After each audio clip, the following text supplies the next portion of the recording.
عايزك تجري تاخد حقن المونجارو وانت عايزك تجري تاخدي حقن المونجارو. ايوه، عشان تموتي بسرعه، عشان احنا بقينا كتير. عشان انت او انتي بتروح تدفع 14,000 جنيه عشان تشتري موتك بسرعه، عشان تسرع موتك، عشان خاطر مقتنع بالوهم، عشان مقتنع ان دي السحر، عشان مقتنع انك انت لما تاخدها خلاص هتتحول 360 درجه، عشان ناسي تعمل الاساسيات اللي هي التغذيه والتمرين وانك تغير عاداتك، وكده كده هتعملهم حتى لما تستخدم حقن المونجارو. ايه اللي جبرك على كده؟ مفيش حاجه تخليك تستخدم حقن المونجارو غير انك شخص مجنون، مجنون حرفيا والله العظيم. انت متخيل ان دي واحده ممرضه وخدتها عشان خاطر هي شافت حالات اتطورت منها بناء على الكلام اللي متقال في الفيديو، فقررت تروح تاخدها؟ انت متخيل دي واحده ممرضه وماتت؟ يعني في دكاتره وفي علم مختلف عن العلم اللي عندنا وعايشه في بريطانيا مش في مصر.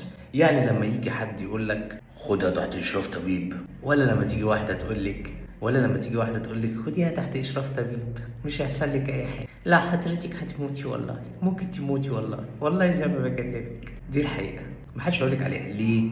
عشان انتوا بتتعاملوا مع تجار الصحه، تجار البيزنس، السبوبه، تجار التخسيس، تجار المكملات، تجار المنشطات، كل حاجه فيها تجاره وليها المافيا بتوعها. في فيديو نازل طويل عن موضوع المونجارو النهارده، وكمان فيديو عن موضوع المكملات الغذائية المصرية. لو انت او اي شخص بيستخدم مكملات غذائية محتاج جدا انك تشوف الفيديو ده. ربنا يستر عليكم جميعا، وخدوا بالكم وخافوا على نفسكم وما تجروش على السحر، لان مفيش سحر والله العظيم. لو في سحر لكنت انا استخدمته. صباحكم فل.